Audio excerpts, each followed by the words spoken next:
ഇപ്പോൾ AI ഉൾപ്പെടെയുള്ള പുതിയ ശാസ്ത്ര സാങ്കേതിക വിദ്യ വളരുന്നതോടെ എന്താണ് സംഭവിക്കാൻ പോകുന്നത് എന്നതിനെ പറ്റിയെല്ലാം ഉത്കണ്ഠ രേഖപ്പെടുത്തിക്കൊണ്ട് ഒരുപാട് ആളുകൾ എഴുതുകയും അതുപോലെ തന്നെ പുസ്തകങ്ങൾ രചിക്കുകയും ഒക്കെ ചെയ്യുന്ന ഈ ഘട്ടത്തിൽ ഒരു സംശയവും വേണ്ട, മാർസം ഈ കാലഘട്ടം വരെയുള്ള, ഈ നിമിഷം വരെയുള്ള, ഞാനിവിടെ നിങ്ങളോട് സംസാരിക്കുന്ന ഈ നിമിഷം വരെയുള്ള ശാസ്ത്ര സാങ്കേതിക ചരിത്ര സർവതല സ്പർശിയായ മേഖലയിലുള്ള പുതിയ കണ്ടെത്തലുകളെ മുഴുവൻ സ്വാംശീകരിക്കുകയും ഉൾക്കൊള്ളുകയും ചെയ്യുന്ന അതിവിപുലമായ വളർന്നുകൊണ്ടിരിക്കുന്ന വികസിച്ചുകൊണ്ടിരിക്കുന്ന ഒന്നാണ് മാർസം. അതിൽ സംശയം വേണ്ട.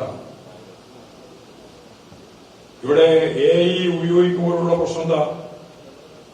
കുത്തക മുതലാളിത്തത്തിന്റെ ലാഭം, നേരത്തെ പറഞ്ഞ മിച്ചമൂല്യ വിഹിതം വലിയ രീതിയിൽ കൂടാൻ പോവുകയും അവർ തന്നെ പറയുന്നത് പോലെ 10-60% ആളുകളുടെ തൊഴിൽ നഷ്ടപ്പെടാനിടയാവുകയും ചെയ്യുന്ന ഒരു സാഹചര്യം ലോകത്ത് വളർന്നു വന്നാൽ വളരെ വ്യക്തമായിട്ട് ചൂണ്ടിക്കാണിക്കാനുള്ളത്, ഈ ശാസ്ത്രത്തെ ഞാൻ നേരത്തെ പറഞ്ഞതുപോലെ ഉൽപാദനോപാധികളുടെ ഉടമസ്ഥാവകാശം, ഈ ശാസ്ത്രത്തിന്റെ ഭാഗമായിട്ട് രൂപം കൊള്ളുന്ന ഉൽപാദനോപാധികളെല്ലാം ഈ കോർപ്പറേറ്റുകളുടെയും മുതലാളിമാരുടെയും കയ്യിലെത്തുന്നിടത്തോളം കാലം ഈ പ്രതിസന്ധി കൂടുകയാണ് ചെയ്യുക.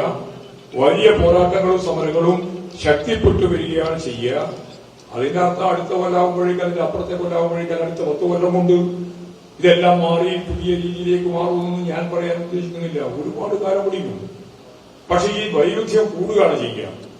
മാർസ് പറഞ്ഞതുപോലെ സോഷ്യലിസത്തിലേക്കുള്ള യാത്ര ഇത്തരത്തിലുള്ള എല്ലാ തരത്തിലുള്ള അധ്വാനിക്കുന്ന ജനവിഭാഗത്തിനെതിരായിട്ടുള്ള, സമൂഹത്തിന് മൊത്തം എതിരായിട്ടുള്ള കടന്നാക്രമത്തെ പ്രതിരോധിച്ചുകൊണ്ട് മുന്നോട്ടേക്ക് പോകാൻ അവരെ പ്രാപ്തമാക്കുകയാണ് ചെയ്യുക എന്നുള്ള കാര്യം നമ്മൾ AI ഉൾപ്പെടെയുള്ള കാര്യങ്ങൾ സ്വകാര്യവൽക്കരണത്തിന്റെ ഭാഗമായിട്ട് കാണുമ്പോൾ മനസ്സിലാക്കാനാവണം.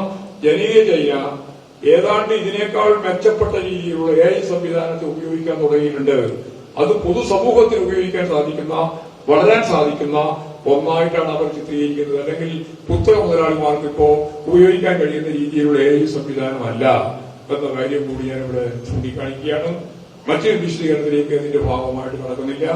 സാമ്രാജ്യത്വവും സോഷ്യലിസവും തമ്മിലുള്ള വൈരുദ്ധ്യം രൂക്ഷമായിട്ട് തുടരുന്നുണ്ട് എന്ന കാര്യം തന്നെയാണ് സാമൂഹ്യ പരിവർത്തനത്തിന്റെ സാർവദേശീയ പ്രവണതകളിലെ ഏറ്റവും പ്രധാനപ്പെട്ട ഒന്ന് എന്ന രീതിയിൽ ചൂണ്ടിക്കാണിക്കാനുള്ളത്.